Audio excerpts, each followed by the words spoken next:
I'm gonna be sharing with you how to get clients past the finish line and close more of those construction sales.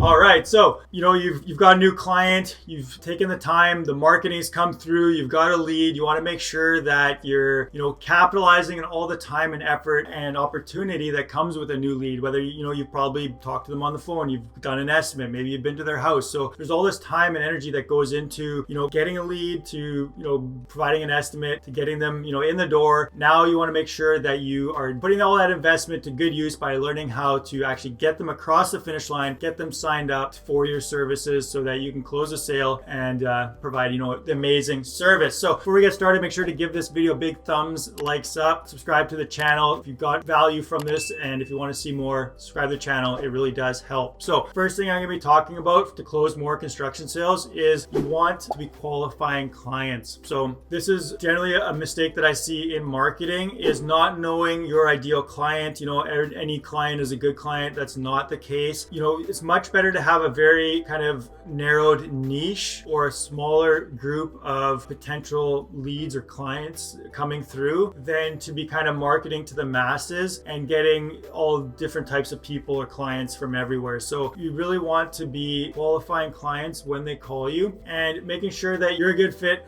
for them and they're a good fit for you. So the way to do this is to get an avatar in place, employee ideal client or ideal avatar of a client. So who are they? What are they? Just narrowing that niche is going to help you. It's not that you won't take clients like outside of that narrow, avatar, but it'll help you with your marketing and branding and realize who is a good fit for you and who is not a good fit. So generally it's going to be a certain income bracket. They're going to be from a certain neighborhood. They're going to have a certain amount of, kids possibly. There's a whole number of things that go into it. And if you want help with any of this, this is what we do at Rapid Results Creators, is help you with, checklists and figuring all this stuff out for yourself, and a lot of done for you services. So check out the link in the description below. But qualifying clients, some of the big questions to ask is, what's their budget? How soon do they want it done?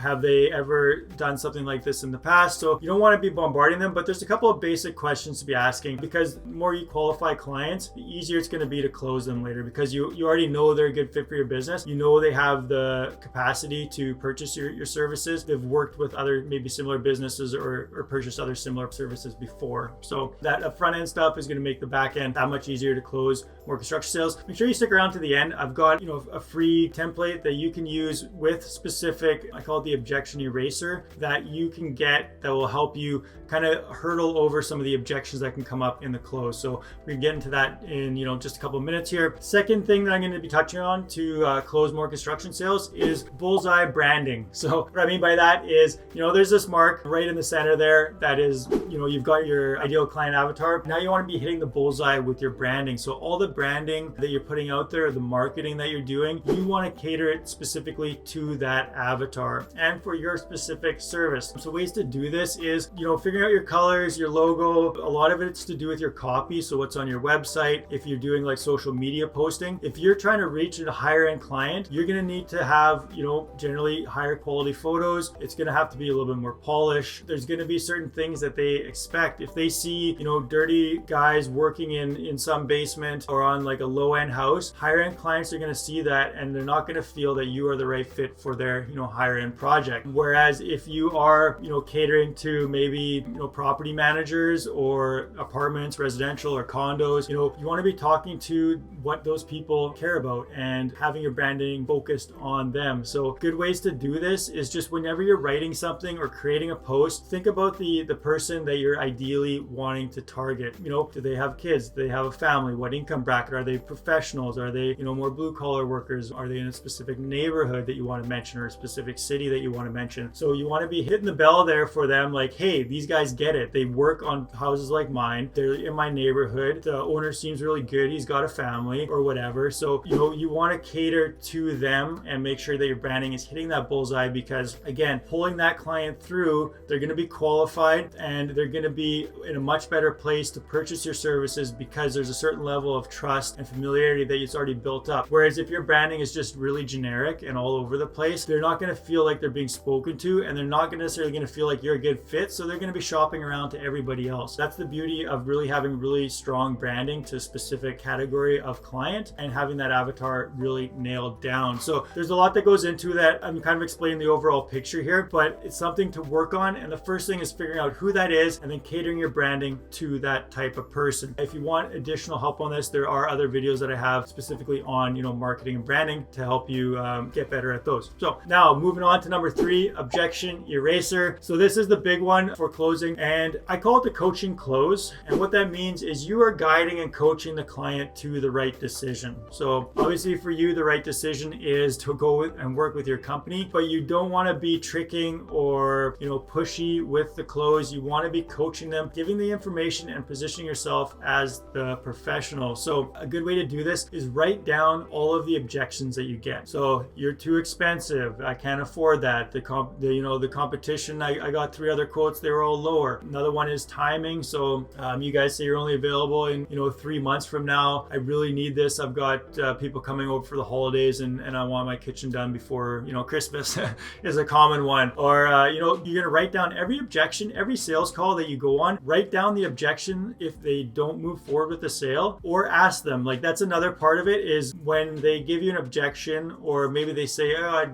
don't think it's the right fit, or I just don't want to go, dive into it a little bit. Have the courage and the confidence to ask them, like, I understand if now is not the right time, but do you mind me just asking, like, what's the real, underlying reason behind this? Sometimes they'll tell you. They may give you a vague answer. You may have to dive in a little bit. Is it pricing? Is it finances? What is it exactly? But anyways, you want to write those down. And the reason you want to write these down is because sooner or later, you will find that there's like a top 3, right? Generally, people are going to choose to go with somebody else or choose not to do a project. And it'll boil down to like 3 top ones that are probably the like 80 to 90% of objections that come up. And then you want to formulate answers to those objections so that you're prepared, so that when you go into the sales call, it's like, oh, it's this objection again. I already know this, and you prepared for it and you have responses to it. So you can just let them know, like, oh, I feel the pricing is maybe too high right now and you don't want to move ahead with it. But, in a year from now, this is going to probably be 10 to 20% more expensive.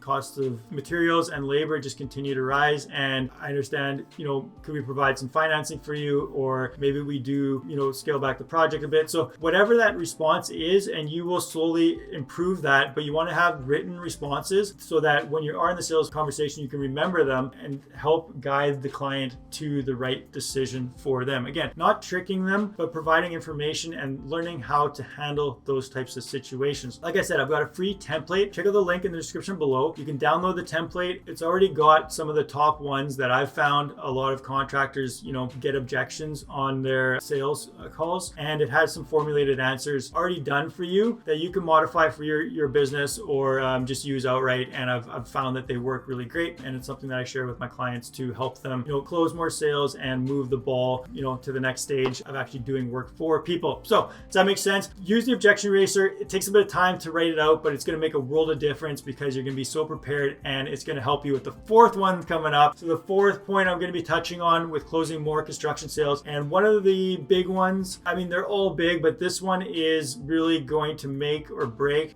the closing ratios that you're able to do, or maybe your salespeople are able to do if you got salespeople working for you, is confidence. So confidence is paramount in sales. I think we've all been through, a good salesperson that was really confident in their product or service, and we ended up buying from them because we just understood that they were so confident that it had to be a good deal. It had to be, what they were telling us was true and is something that we needed, right now. So confidence is huge, and it's something that you will grow over time.